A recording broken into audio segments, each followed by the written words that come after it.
Engkau Tuhan. Tidak ada dua Tuhan. Tapi kayak ginilah kami minta, kami dapat. Aduh Tuhan, maafkan dia ya Tuhan. Maafkan dia Tuhan. Kalau marah-marah capek nggak marah. Nek seragam itu tolol.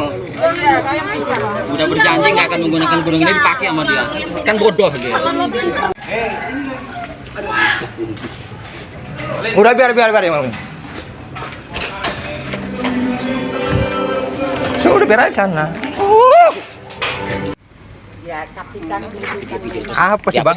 Kalau marah-marah capek nggak marah. Nek seragam itu tolol. Udah berjanji nggak akan menggunakan gunung ini dipakai sama dia. Kan bodoh dia. Udah biar ya Bang. Sudah biar aja sana. ya, tapi kan Apa sih Bang?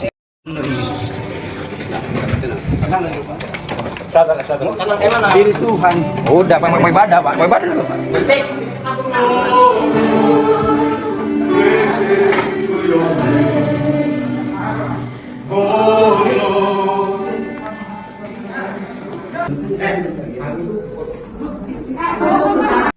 Saudara-saudaraku yang terkasih di dalam Tuhan, setelah kita menyaksikan aksi dari iblis ini, seorang laki-laki yang sedang ditunggangi oleh iblis ini, teman-teman, petentang petenteng langsung tanpa sopan santun, tanpa basa-basi, ya, benar-benar tidak beradab, teman-teman, melenggang-lenggang, ya, dengan buru-buru masuk ke gereja, kemudian meminta supaya ibadah dihentikan. Ada apa dengan orang ini? Ya. Mengapa setannya begitu kepanasan ketika melihat orang beribadah, orang Kristen beribadah? Apa itu yang terjadi dengan orang ini? Ya, tidak lain tidak bukan, ya, iblis yang ada di badannya itu tidak suka melihat orang Kristen beribadah. Kepanasan, telinganya kepanasan. Ya, sehingga berbuat anarkis, ya, katanya sempat melakukan kekerasan terhadap pendeta dari gereja Kemadaud. Nah, teman-teman, mengapa hal ini terjadi lagi? Sementara Bapak Presiden kita Joko Widodo sudah menghimbau dengan sangat keras, tidak boleh terjadi pembubaran gereja yang sedang melakukan ibadah. Tidak boleh membubarkan orang yang sedang beribadah. Tidak boleh, karena itu melanggar konstitusi negara. Sebelumnya mari kita saksikan dulu apa yang dikatakan oleh Pak Jokowi berikut ini. Konstitusi tidak boleh kalah dengan kesepakatan. Ada rapat FKUB misalnya, maka tidak memperbolehkan membangun tempat ibadah. Hati-hati loh, konstitusi kita hati-hati menjamin itu.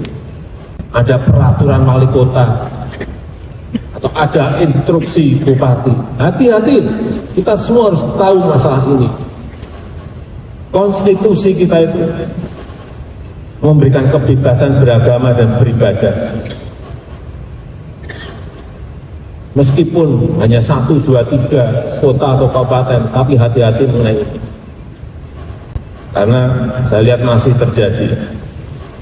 Dan saya berpikir sesusah itukah orang yang akan beribadah. Saudara-saudaraku yang terkasih di dalam Tuhan, ternyata himbauan dari Pak Jokowi ini nggak ngaruh, teman-teman, nggak ngaruh, karena tidak ada sanksi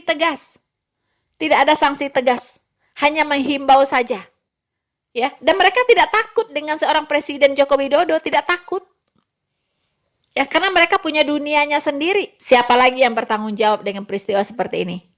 Abdul Somad. Ya, Abdul Somad, teman-teman, yang selalu, ya, membuat statement-statement yang memicu radikalisme dan intoleransi. Dia bilang kalau pemerintah daerah memberikan izin berdirinya rumah ibadah, itu akan mendapatkan dosa jariah. Ya, inilah yang sedang dipraktekkan, yang diimani oleh mungkin banyak kepala-kepala daerah di Indonesia ini. Yang takut pula, ya, memberikan izin kepada gereja untuk memiliki legalitas, teman-teman, takut mereka akan mendapatkan dosa jariah seperti yang digaungkan oleh Somad. Sekarang mau jadi apa negara ini kalau begini? Presiden tidak didengarkan. Apa yang dikatakan Somad itu yang didengarkan. Yang jadi presiden itu siapa sebenarnya? Sekarang bagaimana tindakannya dari Bapak Jokowi? Saya udah capek loh ngomongnya ya. Udah capek berkali-kali ngomong, berulang-ulang gitu. Berulang-ulang saya suarakan terus Pak Jokowi, Pak Jokowi. Ya. Kalau hanya menghimbau, nggak ada dampaknya. Harus ada sanksi tegas. Ya, berikan tanggung jawab ini kepada pemerintah daerah. Biarlah pemerintah daerah yang bertanggung jawab untuk daerahnya. Kalau terjadi di daerahnya tindakan-tindakan anarkis dan intoleransi seperti ini, minta pertanggungjawaban dari kepala daerahnya, Pak Jokowi. Ya. Kalau tidak bisa bertanggung jawab, berikan sanksi tegas, pecat saja. Jadi semua perangkat pemerintah daerah itu diedukasi bagaimana sih cara hidup bertoleransi. Ya.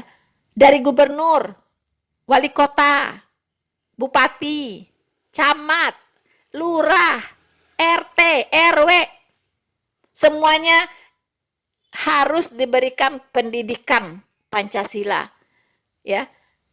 Dan pengetahuan tentang Undang-Undang Dasar 1945 yang berhubungan dengan toleransi dalam berbangsa dan bernegara ini. Jadi kalau begini terus sampai kapan? Sampai kapan? Apalagi ini udah menjelang pemilu. Kita sudah memasuki tahun-tahun politik. Pasti akan memanas dan memanas. Ya. Dan banyak daerah-daerah dan daerah-daerah yang ingin menerapkan syariat Islam itu sudah semakin muncul ke permukaan. Apa yang harus dilakukan untuk menahan gerakan ini? Apa yang harus dilakukan? Apakah hanya menonton saja? Saya sudah katakan, Pak Jokowi, himbauan Bapak itu bagus, baik. Tetapi tanpa ada sanksi, itu omong kosong. Omong kosong. Ya, omong kosong, Pak. Kemudian saya selalu ingatkan lagi, selama SKB 2 Menteri tidak dicabut, Pak, peristiwa intoleransi menutup rumah ibadah, menghentikan orang beribadah akan terus terjadi dari setan-setan ini. Karena setan itu akan punya alasan, ya, mengapa mereka harus menghentikan orang ibadah. Banyak nanti akan dicari-cari alasannya. Pak Jokowi, tolong, mungkin Bapak harus keluarkan kepres untuk pencabutan SKB 2 Menteri. Kalau tidak, omong kosong. Ya. Lebih baik negara ini kita bagi dua saja dari sekarang. Ya. Negara Islam dan negara Kristen. Nanti yang non-Muslim ikut Kristen semua. Begitu. Lebih baik begitu. Jadi nggak memakan korban lebih banyak. Kita berpisah saja baik-baik. Ya kan, kita bagi kue Indonesia ini kita bagi dua. Begitu. Ya kan? Kita bagi dua saja. Yang Kristen merapat ke timur. Yang Muslim merapat ke barat. Paling begitu. Nah, bagaimana? Mungkin itu solusi yang paling baik jika tidak ada tindakan tegas. Kami sebagai orang minoritas juga muak dengan semua ini. Muak, Pak. Muak. Seperti orang tolol begitu. Ya. Kejadian terjadi lagi, terulang lagi. Tidak ada tindakan tegas. Harusnya yang melarang orang ibadah itu dikarungin, Pak. Ya, itu yang laki-laki yang baju biru itu, yang kerasukan setan itu, ditangkap, dimasukin karung, bawa ke sana, ke penjara, jeblosin. Itu baru benar. Maunya apa gitu. Orang ibadah dilarang, tapi diskotik mah bebas di mana-mana. Tempat-tempat hiburan bebas. Orang ibadah dilarang. Orang nyembah Tuhan dilarang. Ya, dasar setan. Ya, yang nggak suka orang menyembah Tuhan. Itulah dasar setan. Bandar Lampung itu orangnya, penduduknya, masyarakat Lampung itu sangat heterogen, teman-teman. Sangat heterogen. Semua suku ada di sana.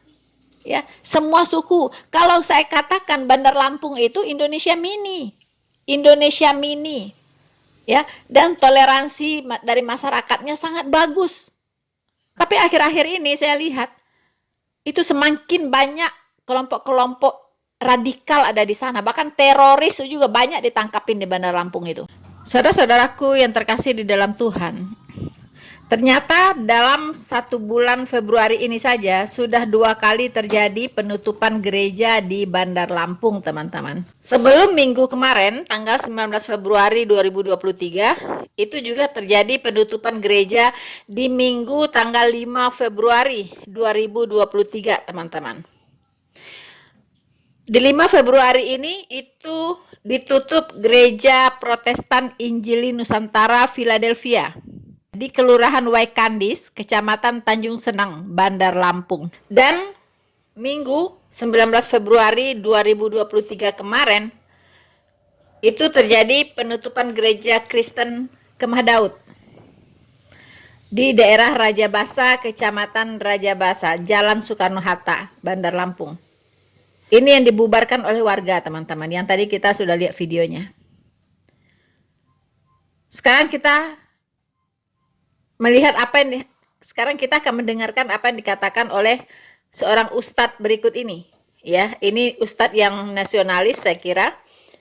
Dan dia juga sangat menentang penutupan gereja yang dilakukan oleh saudara-saudaranya yang muslim, teman-teman. Assalamualaikum warahmatullahi wabarakatuh. Sungguh sangat disayangkan, sekaligus memalukan sekali, kembali terjadi gangguan dan larangan ibadah terhadap umat Kristiani yang hendak beribadah di gereja. Ini kembali terjadi terhadap jemaat Gereja Protestan Injili Nusantara GPIN Philadelphia yang berlokasi di Kelurahan Waikandis, Kecamatan Tanjung Senang, Kota Bandar Lampung. Tidak ada satupun diktum di dalam Al-Quran maupun hadis yang melarang umat beragama lain beribadah. Dan tidak ada satupun diktumnya dalam Al-Quran dan hadis yang melarang umat beragama lain untuk mendirikan rumah ibadah. Cobalah kita timbang perasaan.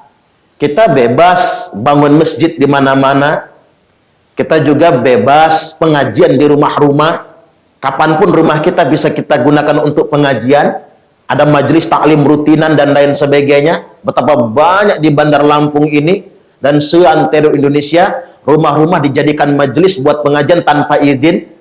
Jojong-jojong saja, jalan-jalan saja, tidak jadi masalah. Coba kita timbang perasaan. Kita merujuk ke Al-Quran misalnya. Allah Subhanahu wa ta'ala telah berfirman, lakum dinukum waliyadin. Ada porsi kebebasan untuk kalian amalkan agama kalian, bebas, kita nggak ngeganggu agama apapun. Waliyadin, untuk saya agama saya. Sudah ada jelas diktumnya. Kalau berpikir coba, dari 1529 masjid dan musola yang ada di Kota Bandar Lampung, kira-kira berapa persen yang punya IMB, izin mendirikan bangunan? Coba saya tanya, kira-kira berapa persen? Alangkah banyak masjid di Indonesia ini berdiri tanpa izin. Banyak sekali. Bahkan di Indonesia ini jumlah masjid sebanyak sedunia internasional. Bisa satu RT itu beberapa masjid. Bayangkan di negara-negara Arab nggak ada yang namanya masjid berdekatan. Masjid itu antara masjid satu dengan masjid yang berikutnya berkilo-kilo jaraknya.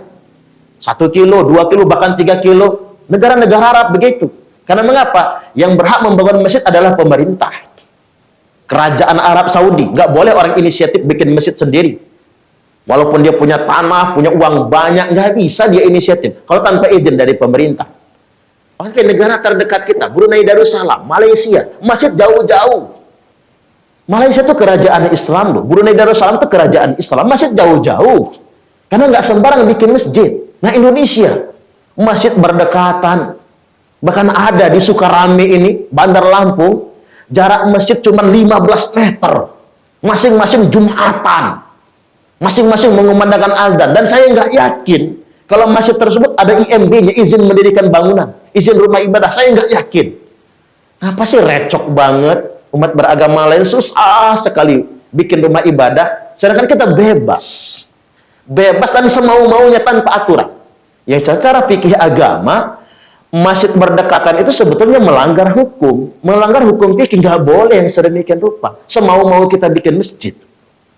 Ini saya sangat prihatin sekali. Sekali lagi, cobalah kita berpikir waras. Cobalah kita berjiwa besar gitu. Jangan kemudian playing victim. Kok seakan-akan kita cemburu gitu dengan agama lain. Seakan-akan kita ini tidak ada apa-apanya. Seakan-akan umat Islam ini terzolimi. Apanya yang terzolimi? Justru sebetulnya ada pihak-pihak yang sengaja memang melemparkan isu-isu playing victim. Seakan-akan kondisi umat Islam ini berbahaya dan darurat. Seakan-akan umat agama lain itu adalah ancaman. Jadi yang pertama, saya ingin petakan ada kecenderungan orang menjadi insecure. Seperti nggak percaya diri. Kemudian yang kedua, yang perlu saya tegaskan adalah ada gejala oknum-oknum tertentu sengaja membangun fobia terhadap umat Kristen di Indonesia. Kristen fobia. Dan ini yang sangat saya sayangkan sekali. Ada ustadz-ustadz yang memprovokasi umat untuk fobi terhadap agama Kristen. Saya juga heran. Dia pikir ketika dia membangun fobia kepada umat Kristiani, umat beragama lain, itu benar. Itu jihad. Itu bukan kebenaran.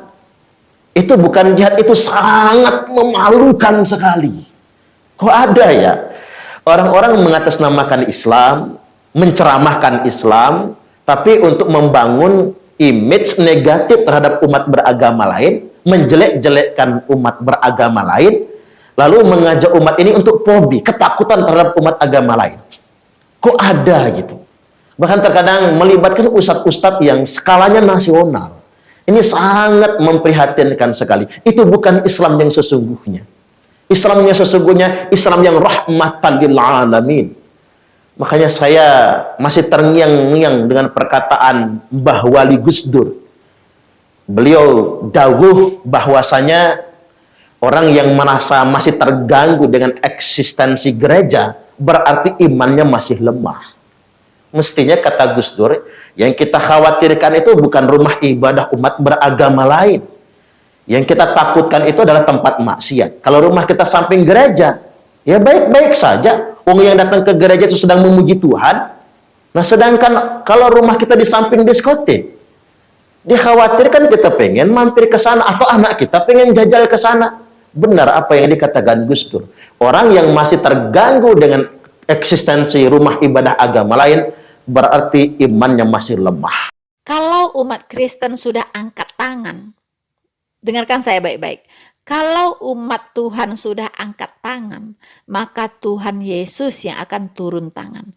Kalau Tuhan Yesus sudah turun tangan, kaing-kaing teman-teman. Ya, itu pesan dari saya dan renungkanlah itu. Sebelum itu terjadi, berhentilah mempersekusi umat Kristen. Ya, tidak ada alasan Anda membubarkan orang beribadah. Tidak ada. Toh Anda juga bebas di negara ini beribadah. Ya, mau menutup jalan silakan, ya kan? Hah?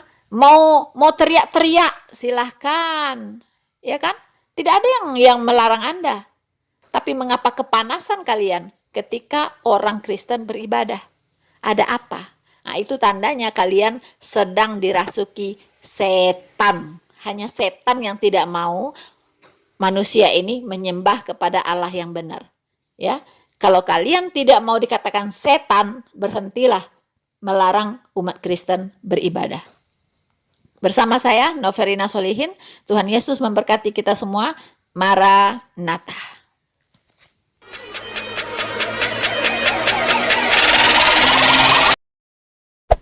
Hey there. Subscribe to my channel. And also press this bell icon.